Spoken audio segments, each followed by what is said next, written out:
Hi again mga kabayan, welcome back again to our channel. So, tuburan na naman tayo ngayon. Kasi patuloy pa rin sila sa paghahakot sa kahoy si Luloy. Tsaka walang pasok si Luloy ngayon, tapos kahapon wala rin siyang pasok.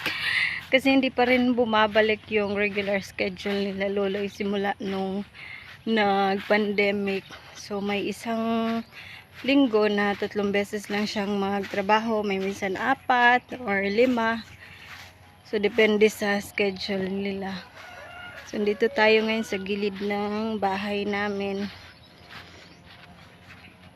tingnan ko kung may mga kahoy pa ba kami ditong magagamit, kasi parang wala na ata, kasi na ano na to, na anong tawag dyan, ano kasi to, kahoy ng niyog tong ginamit namin, tapos madali lang siyang masira. So sa palagay ko parang hindi na talaga siya pwedeng gamitin ulit. Ito sobrang ano na yan, sobrang tumatayog na siya. Yun si Loloy, bumili siya kasi siya ng tinapay, tapos pumunta pa siya sa lungsod, kakarating lang niya.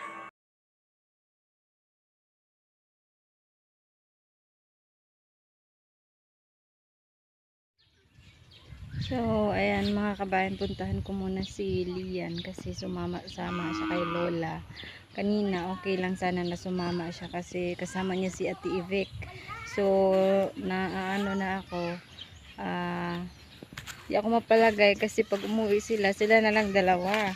Tapos yung si Lian hindi pa masyadong marunong maglakad yun sa semento ng palayan. Baka maano si Lola doon, baka mabinat si Lola sa sobrang bigat nun. Asa taagian? Dire? Nagpasama ako kay Ann kasi hindi ko alam saan yung bahay ng kapatid ni Lola. Tagal na din kasi ako hindi nakakapunta doon. Kalimutan ko na, nalilito ako eh. Kasama ko si Ann. Baka mabinat si Lola pag kinarga niya yun, ang bigat-bigat. So ayan, samahan niyo kami doon. Ang ganda ng view dito, mga baka ng kapitbahay. Talagang nagpasama ako eh, kasi alam yun na maraming aso, hindi na naman ako matuling.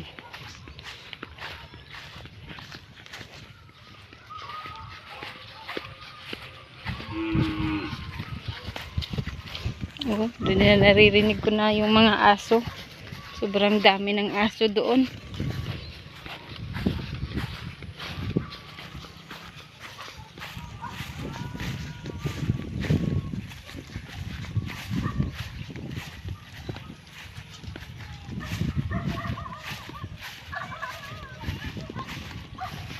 Ito nalagi, daghan na nalagi giro. Yan, nakikita ko na yung bahay nila Yuyu Ruben.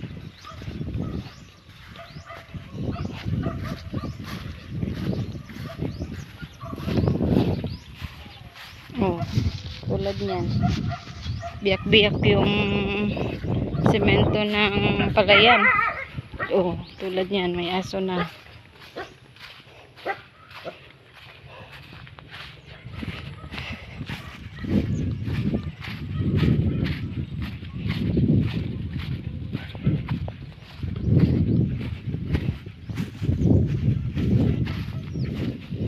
Yun ang bahay ni Yuyu Ruben. Yung may puno ng mangga yun. Yung dito tayo papunta.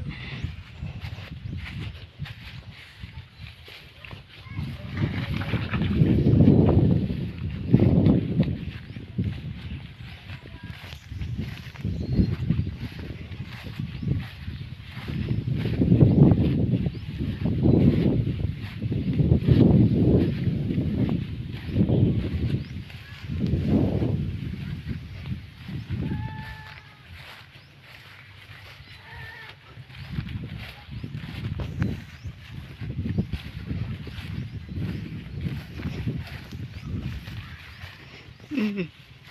Ito na nga yung sinasabi ko. Pag dumaan si Lola dito at si Lian, hindi na makakagalaw yung isa. Si Madam. Hindi na makakagalaw yun. Tapos kargahin ni Lola. Sobrang bigat. Oh. Mutama ko dire. Dilaw. Yun o. Ito yung daanan. Ito yung sinasabi ko. Sama-sama si Lian. Tapos yung daan. Hindi maano yun kasi takot yun. Hindi lumulusong yun. Magpaan na lang ako.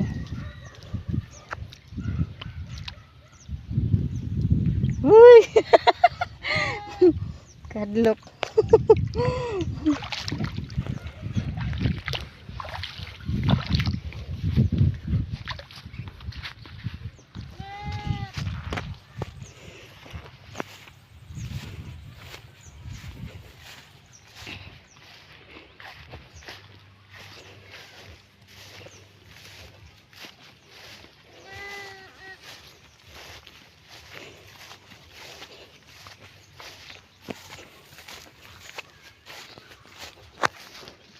Pa.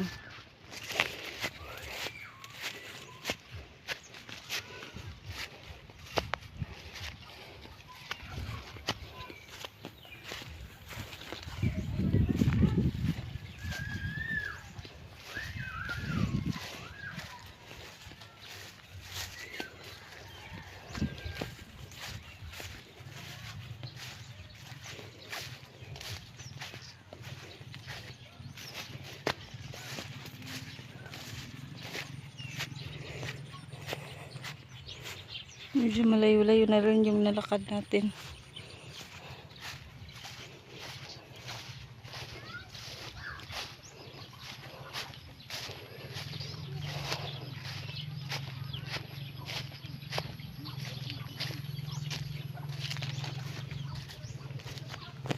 So, nandito na tayo sa bahay ng kapatid ni Lola. So, andito pala sila, dumiretso na pala sila kaila Yuyo. Dito sila sa bahay nila Yuyo Ruben.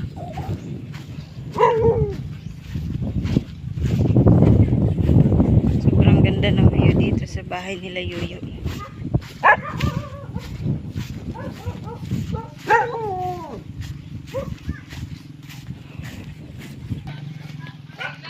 Oh, kay sige ka gunahon na. Ang looyag itong lulaig uli. Matagbaw gito siya alsang Lian. Oh, kay mulakaw man nagbasak. Di na mulakaw. Ayan na, nagsimula na ulit silang maghakot sa kahoy.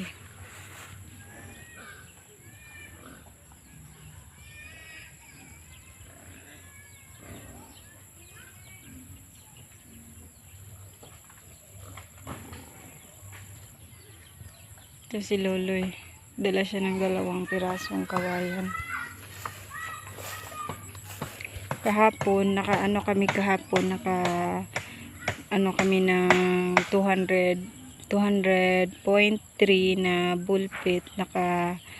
Sila kuya kahapon. So, bali yung 200 times yun, i-multiply yun sa 16 pesos para sa bayad sa kahoy.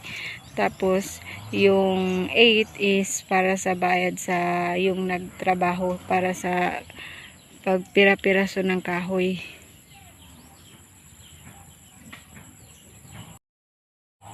Nangalay na si Luloy.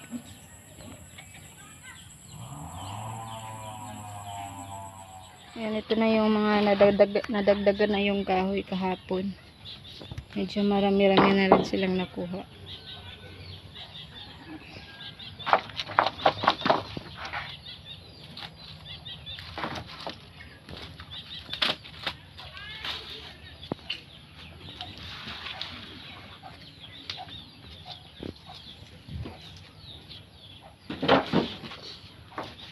Balong sa ugtong yung katang mabit.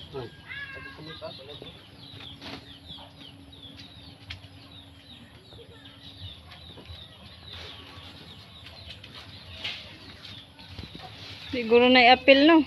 Ha? Ang lutaya man na. Sige ay.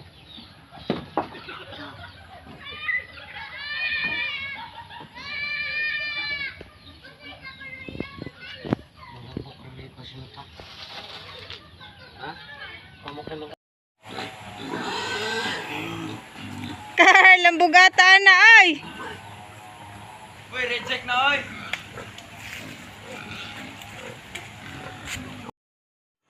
Ayan, maraming salamat ulit sa inyong pagtutok. Nandito kami ngayon sa kila Camilo kasi hindi kami nakauwi ng Achila kasi biglang umulan. So, dito na lang kami nag-sleepover. Tapos, kahapon kasi, kumain kasi ako ng noodles.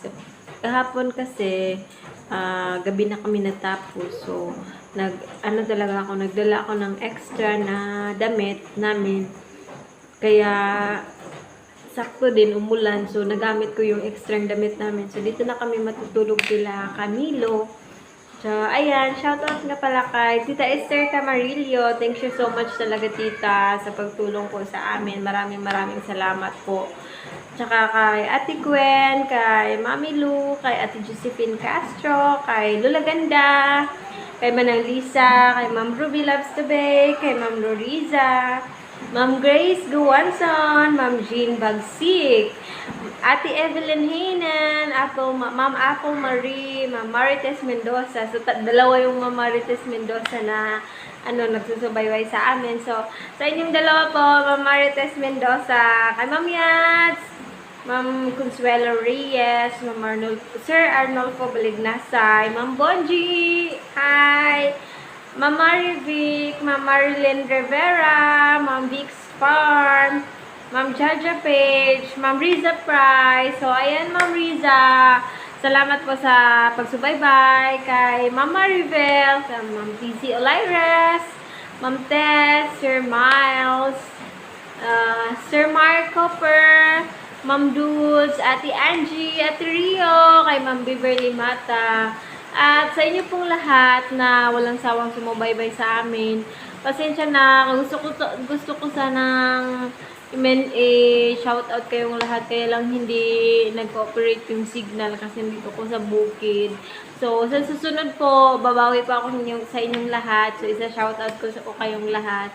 Ayan, at sa mga silent viewers namin dyan, thank you so much po sa inyong lahat, sa walang sawang support niyo sa amin. Kayo po yung nagbibigay inspirasyon sa amin. Thank you so much everyone. God bless you all. Stay safe everyone. Bye-bye. So, kita-kits tayo sa umaga. Bye-bye.